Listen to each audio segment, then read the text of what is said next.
Baik, Assalamualaikum warahmatullahi wabarakatuh.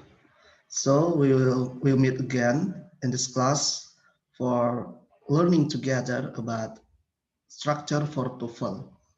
Kita akan melanjutkan materi pada hari ini. Kita sudah masuk ke skill 14, yaitu berkenaan dengan reduce adverb clauses. Kita sudah masuk ke skill 14 dan total semua skill dalam structure itu ada 60. Berarti masih panjang lagi perjalanan kita ya. Jadi teman-teman tetap harus semangat agar bisa mempelajari dan mendapatkan skor TOEFL yang diinginkan sehingga nanti bisa daftar beasiswa atau daftar pekerjaan yang lebih layak. Karena sekarang udah era globalisasi, bahasa Inggris sangat diperlukan. Skill 14. Bismillah, kita mulai. Reduce adverb clauses. Kita akan berbicara tentang adverb clauses yang sudah di-reduce. Pada pertemuan sebelumnya, skill 13, kita juga berbicara tentang reduce, tapi itu adalah tentang adjective clause. Sekarang kita masuk ke bagaimana adverb clause itu juga bisa di-reduce ya. Jika kalian lupa apa itu reduce, silahkan ditonton terlebih dahulu skill 13. Oke, saya kasih contoh adverb clause yang normal dulu ya, yang belum di-reduce. Misalnya seperti ini. When you give your money to the poor, you will be happy misalnya. You will be happy. Oke, ini adalah kalimatnya ya. When you give your money to the poor, you will be happy. Ini adalah yang disebut dengan adverb clause adalah ini. Karena rumus klausa kemarin adalah adanya konektor ya. Di sini ada konektor when, konektor, terus ada subjek yaitu you, terus ada verb yaitu give. Verb ya. Berarti when you give your money to the poor ini adalah adverb clause ya, karena sudah ada rumusnya when konektor, you sebagai subjek, give adalah verbnya. Sedangkan you will be happy adalah subjek verb utamanya. Ketika kamu memberikan uangmu kepada orang-orang miskin, kamu akan merasa senang. Ini kalimat normal. Sekarang bagaimana cara kalimat ini bisa di-reduce ya? Caranya gampang teman-teman. Kita copy dulu kalimat ini ya. Kita hapus. Kita kembalikan terlebih dahulu tanpa ada analisa. Nah, cara mereduce-nya ketika dia adverb clause itu adalah dengan cara subjeknya dihapus, ya. Subjeknya dihapus. Kalau dia kalimat aktif, verbnya menjadikan verb ing, menjadi giving. Ya, give-nya juga dihapus. Jadi dalam adverb clause yang dihapus adalah subjek yang terletak setelah konektor ya, bukan subjek yang you will be ini.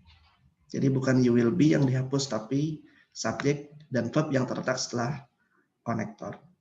Nah, give-nya karena dia kalimat aktif berubah menjadi giving ya. Akhirnya kalimat tersebut menjadi seperti ini. Kita hapus saja. Nah, akhirnya kalimatnya seperti ini. When giving your money to the poor, you will be happy. When adalah konektor, di sini tidak perlu ada subjek lagi ya.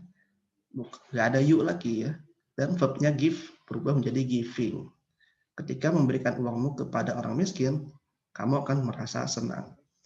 Oke, jadi ada kayak gini ya. Jadi polanya mirip. Pertama subjeknya dihapus, setelah konektor terus verbnya itu diubah menjadi verb ing. Seperti ini. Oke, ini kalau dia kalimat aktif. Bagaimana jika dia adalah kalimat pasif ya? Misalnya seperti ini. Sekarang kita masuk ke kalimat yang pasif. Misalnya you are not happy misalnya. Although you are given money. You are not happy although you are given money. Kamu tidak senang meskipun kamu diberikan uang. Kita perhatikan adverb clause-nya adalah yang di sini ya, dari although sampai given money. Kenapa dia disebut adverbial clause? Karena dia memenuhi rumus klausa, yaitu although sebagai konektor, ya, konektor, terus you-nya adalah subject, terus are given-nya adalah verb. Ya, berarti although you are given money ini adalah adverbial clause-nya. Nah, sekarang bagaimana cara mereduce adverbial clause yang dia adalah kalimat pasif ya. Karena di sini you are given, kamu diberikan uang, bukan kamu memberikan uang ya. Jadi yang perlu kita garis bawahi adalah kalimat di sini. Caranya gampang teman-teman. Kalau dia itu kalimat pasif, yang dihapus adalah sama subjek dan to be-nya. Sudah, ini saja yang dihapus ya.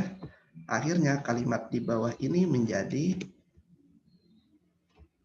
kita copy aja biar cepat.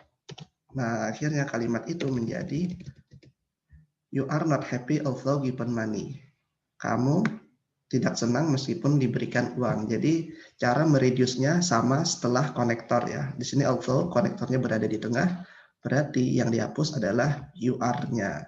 Tapi kalau konektornya di depan kayak when, maka yang dihapus adalah subject verb setelah konektor yang di depan ini. Jadi tergantung konektornya, karena kan kemarin adverbial clause itu konektornya bisa di depan, bisa di belakang.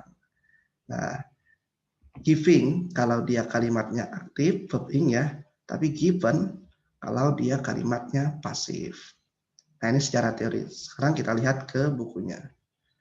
Use reduce adverb clauses correctly. Ya. Di sini sudah ada contohnya. Mirip ya.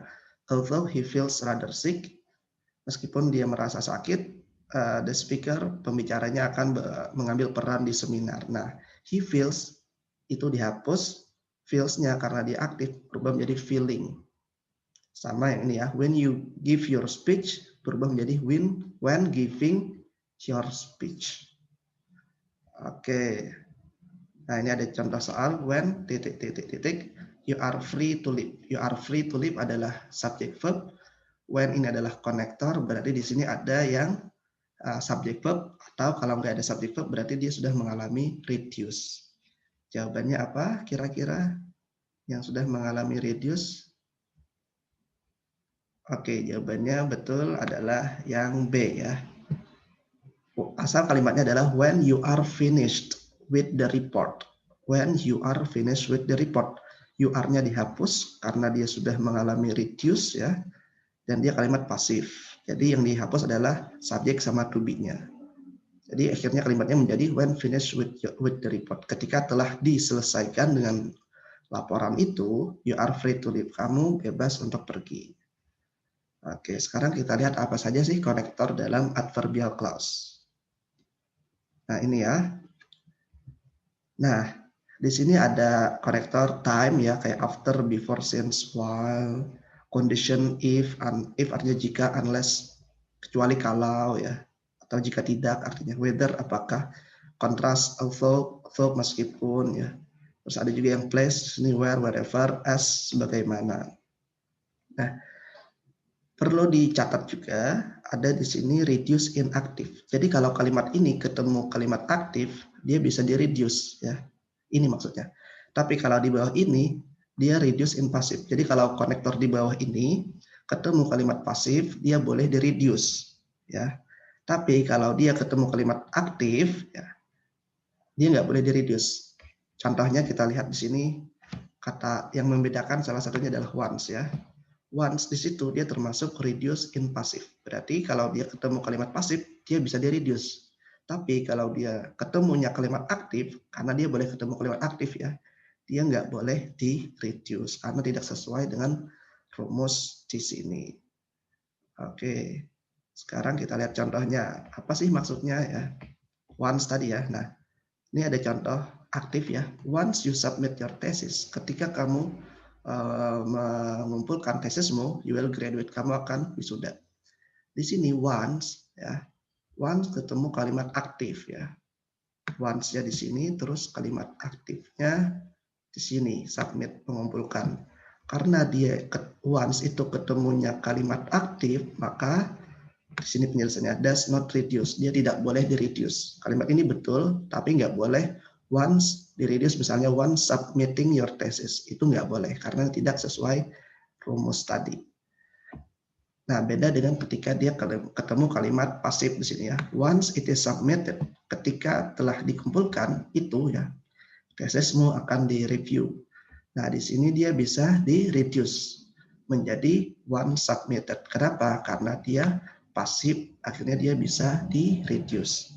Laki-laki harus sesuai tabel yang di bawah ini ya. Jadi jenengan semua, kalian semua bisa menghafal-hafal konektor yang ada di dalam tabel ini. Oke, next. Selanjutnya kita lihat exercise 14. Nomor 1 correct.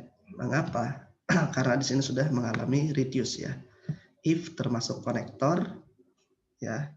Kalimat asalnya adalah misalnya if you are not completely satisfied ya, karena di sini dia kalimatnya pasif, jadi yang dihapus adalah you are-nya. Akhirnya menjadi if not completely satisfied, you can return. Oke, nomor 1. Nomor 2 salah. Steve has had to learn how to cook and clean since konektor left home. Nah, harusnya di sini dia kalimatnya aktif ya. Kalau aktif bukan pakai verb 3, tapi harusnya since leaving home. Karena di sini harusnya aktif. Mengapa? Karena sesuai arti juga cocok ya. Step harus belajar masak dan bersih-bersih ketika atau sejak he left home. Dia meninggalkan rumah, terus di reduce menjadi since leaving home. Kenapa harus leaving? Karena dia kalimat aktif.